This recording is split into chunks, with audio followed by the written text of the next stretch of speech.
kita di Hidup Sehat pemirsa, dan itu tadi adalah akar-akar yang bisa bikin tubuh kita nggak mudah goyah, nggak mudah galau. Kalau hati mudah goyah gimana? Itu galau, yang itu baru galau. Tapi kita nggak bahas itu ya, kita masih membahas lidah buaya. Ya, lidah buaya. Lidah buaya. Lidah buaya bukan buaya darat ya? Bukan. Lidah buaya. Nah, tadi kita pengen lihat bagaimana caranya lidah buaya ini bisa mengatasi yang namanya asam lambung. Ya. Nah, di sini masih ada nih Dokter Dian. Dok, Oke, gimana, udah dimasak apa nih dokter? Ini yang tadi dimasukkan ya, kita masukkan 300-400 cc air dengan untuk buat kuahnya ya. Ini kita masukkan kayu manis 2 batang. Kayu manis sudah dimasukkan ya, 2 batang. Kemudian juga pandan wangi. Aduh, ini wangi banget. Benar, baunya udah ini ya. Wangi. Dua-duanya ini juga bermanfaat sinergis dengan lidah buaya untuk bisa meredakan asam lambung. Iya, dan sebelumnya tentunya ini dicuci dulu. Betul, Harus cuci dong. bersih ya. Ini dalam air mendidih ya? Dalam kemudian kita masukkan sampai dengan 10 sampai 15 menit Dokter Ekles dengan api kecil. Kemudian setelah mendidih 10-15 menit kita matikan. Nah, kemudian kita ambil, kita dinginkan ya tentunya. Kita dinginkan. Udah selesai, simpel banget ya sebenarnya ya. Iya, kita dinginkan, kita saring ya. Kita saring. Harus disayang. Disaring. Disayang dan disaring. Kenapa disaring dokter? Supaya kotoran-kotoran yang melekat. Jadi kan tadi ini direbus ya, ada ramuannya ya, yang dari pandan dengan kayu manis supaya bersih gitu aja ya. Kemudian baunya ya? Wangi nah, sekali. Ini lidah buayanya diapain nih dok? Nah, tadi kan lidah buayanya sudah disiapkan pada saat awal dia dicuci tadi yang direndam dengan air kapur sirih, sudah dibilas ya tadi selama 4 jam dibilas bersih dari air kapur sirihnya. Kemudian untuk lebih amannya lagi Dokter Alin, kita taruh di wadah yang berlubang di bawah air mengalir. Kemudian kita siram air agak mendidih. Jadi disiram tapi tidak rebus supaya getah-getahnya semakin hilang. Ya, kalau khawatir biasanya soalnya kalau dia tidak bersih lendir atau getahnya itu ke mulut ini rasanya gatal. Di bibir, di lidah iritasi sampai dengan pangkal lidah tuh nggak nyaman gitu. Bisa menimbulkan alergi dong? Iya, alergi. Di samping itu di pencernaan juga menimbulkan efek yang kurang nyaman juga gitu. Karena dia laksan kuat ya. Nah, setelah kita saring, ini efeknya sinergis ya. Tadi ada kayu manis dengan pandan wangi. Biasanya kalau orang lagi nggak nyaman lambungnya itu pengen yang wangi-wangi, seger-seger. Nah, ini memberikan efek seperti itu juga, aromaterapinya juga enak ya. Kayu manisnya. Nah ini dicampurnya. Kemudian kita masukkan lidah ini setelah dingin, kita masukkan lidah buaya yang sudah siap tadi, yang sudah dicuci bersih, disiram air panas. Langsung masukin aja ya? Iya, masukin di sini seperti koktail. Kolang-kaling gitu ya? Tapi ini seger, rasanya plain ya, karena tidak pakai pemanis, kemudian masih segar juga, dan setelah diteliti memang dengan cara seperti itu juga zat gizinya masih terlindungi juga. Jadi bioaktif compounds-nya, artinya senyawa aktifnya tadi masih bisa didapatkan manfaatnya. Iya, gitu. nah ini kan karena udah ada kayu manis, jadi harusnya rasanya udah manis ya? Sudah agak manis. Jadi bisa nggak? Benar, dicampur ditambah gula atau? Sebenarnya jangan pakai gula sebaiknya. Kalau memang ingin lebih manis lagi, kita pakai madu. Madu boleh. Iya. Ini jeruk dok? Kalau jeruk nanti untuk ramuan yang hipertensi. Oke. Ini boleh. Kita kan mau buat ini ya, asam lambung ya. Iya. Asam lambung. Karena asam lambung bukan untuk jeruk. Oke, nah ini sudah ya dok ya. Berarti ini kita bisa minum 1 sampai 2 kali sehari sebelum atau setelah makan? Setelah makan. Setelah makan. Selama sebenarnya untuk maintenance bagus karena aman, relatif aman asalkan dosisnya tidak berlebihan. Jadi tadi ini diminum setiap hari nggak apa-apa dok? Sebenarnya nggak apa-apa. Ada nggak orang-orang yang nggak boleh gitu minum ini? Ada, jadi begini, lidah buaya ini kan tadi sudah disebutkan ya, ada asam mengandung protein, asam amino esensial sebagainya. Itu ada satu bioaktif juga yang bikin antraquinon ya, itu juga agak-agak berefek juga ke pencernaan. Jadi sebaiknya kalau bisa ini tidak dipakai pada ibu hamil dan ibu menyusui. Ibu hamil dan ibu menyusui nggak boleh. Anak-anak juga nggak boleh. Ya, anak-anak sebaiknya yang masih belum kooperatif jangan, karena menimbulkan efek rasa tidak nyaman di perut ya. Agak tidak nyaman karena laksan kuat juga. Nah, kalau pada ibu menyusui dikhawatirkan ada itu tadi distres pencernaan pada bayi yang sedang ditetein. Ya, nggak enak ya. Nanti bayinya rewel gitu. Sebaiknya hindari dulu. Kalau mau nyoba ya, asalkan tadi getahnya sudah bersih tadi Dokter Ekles, Dokter Alin, boleh tapi sedikit jumlahnya.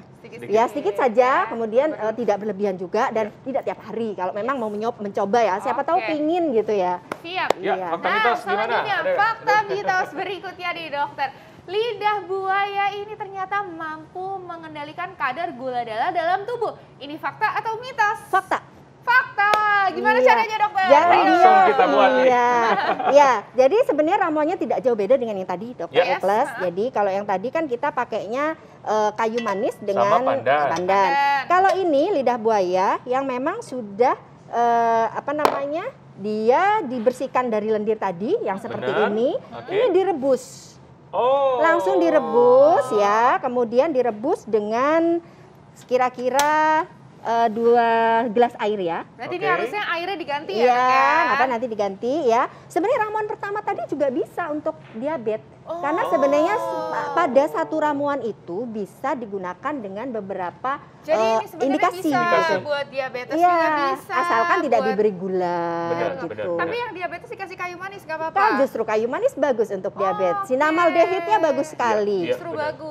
Iya. Ya, jadi ini berarti satu ramuan bisa untuk multifungsi. Iya. Jadi bisa untuk hipertensi dan bisa diabetes. Ya. Ini tadi asam lambung. Iya, kalau asam lambung. Iya. Jadi kalau untuk yang diabetes mellitus ini sebenarnya sudah banyak uji klinisnya, direbus, kemudian diambil airnya, nanti diminum. Jadi 1 sampai 2 kali sehari sama dia dalam waktu setelah makan ya, Dok ya. Nah, ini sebenarnya dengan meminum teratur ini dia tidak sekaligus tapi menyeimbangkan itu perlahan-lahan. Jadi dia disertai dengan lifestyle yang bagus, dia akan merevitalisasi terutama sel beta Langerhans yang ada di pankreas yang fungsinya adalah memproduksi insulin. Jadi dia secara alami dirangsang untuk kembali berfungsi dengan baik gitu. Nah, Dok, ini aku agak penasaran, boleh diminum ya? Boleh. Soalnya baunya baunya wangi banget ya. Jadi sekaligus aromaterapi ya, Dok? Iya, aromaterapi dari kayu manisnya. Biasanya kalau kita lagi enak banget. Koktelnya enak banget, apalagi diminum mendung-mendung gini. Butuh kehangatan, langsung bikin ini. Oke. Ya. Oke, nah ngomongin soal mendung nih, soal hujan-hujan nih. Ada fakta mitos nih, Dok. Iya. Nah, lidah buaya katanya dapat dijadikan obat batuk herbal. Fakta itu mitos, Dok? Kalau obat batuk masih mitos ya. Karena klaim obat itu adalah tinggi, jadi harus melalui uji klinis. Yang kalau disebutkan sebagai upaya untuk menurunkan keluhan batuk, karena dia punya efek untuk mencegah peradangan, antiinflamasi, memang iya. Jadi kalau orang batuk minum ini adem, jadi batuknya berkurang. Tapi kalau dikatakan klaimnya sebagai obat batuk, maka masih menjadi mitos. Tapi membantu menangani gejala batuk. Iya, bisa. Karena dia mengandung antiinflamasi, anti peradangan, sehingga batuknya. Ramuannya kayak tadi juga, Dok? Bisa, pakai seperti yang tadi. Dan bisa juga, Dokter Ekles, kalau kita mau bikin untuk anti hipertensi sekaligus untuk batuk bisa. Jadi dia yang tadi kita yang lidah buaya yang sudah siap untuk rebus? Iya, yang tadi sudah dibersihkan lendirnya, ini bisa di blender. Ini ya, jadi gitu ya, Dok, di blender ya dengan 1 gelas air. Kemudian setelah jadi seperti ini disaring, boleh tidak disaring kalau memang ampasnya ingin dimakan. Kemudian kita tambahkan dengan air jeruk lemon. Ya. Untuk penyedap ya? Iya, untuk memberikan sensasi lebih segar. Betul. Wah, luar biasa ya memang ya lidah buaya ini ya. Tapi kalau misalnya kayak gini nih, Dok, kita konsumsi tiap hari, apakah ada efek samping tertentu yang harus kita waspadai gitu? Sebenarnya gini, herbal apapun, mau lidah buaya atau bukan, itulah harus bijak memanfaatkannya. Sesuai dengan keluhan, sesuai dengan kondisi pasien dan sebagainya. Baiknya sih memang diseling. Jadi kalau memang keluhannya itu hanya untuk maintenance ya, tidak untuk mengobati, sebaiknya memang berseling dengan modalitas herbal yang lain. Jadi itu kan ada lidah buaya, ada kolang-kaling, ada kelapa muda, macam-macam banyak sekali. Nah, ini kita bisa seling aja. Nah, kalau dipakai tiap hari pun boleh, asalkan tanda kutip tadi, tidak berlebihan, kemudian pengolahannya benar, jadi dia hilang lendirnya benar seperti yang tadi kita contohkan, dan juga benar-benar dosisnya tidak berlebihan tadi, jadi tidak kontraindikasi juga pada orang yang memakainya. Setuju, Dokter. Oke, Dokter, terakhir nih, tips untuk mengkonsumsi atau mendapatkan manfaat dari lidah buaya seperti asam lambung, hipertensi, dan diabetes. Gimana, Dok, tipsnya? Yang pertama, herbal semuanya fungsinya adalah untuk merevitalisasi sel. Jadi kerjanya itu lamban tetapi pasti. Jadi kalau kita manfaatkan dengan benar, artinya 1, jenis yang digunakan benar, yang kedua itu dosisnya tidak berlebihan, kemudian yang ketiga itu pasiennya tidak kontraindikasi, yang jelas itu insya Allah akan membantu sekali. Yang kedua, jadi kalau memanfaatkan herbal, sekali lagi pilihlah herbal yang segar. Karena apa, Dokter Ekles? Sekarang banyak juga lidah buaya yang bercendawan, jangan dipilih.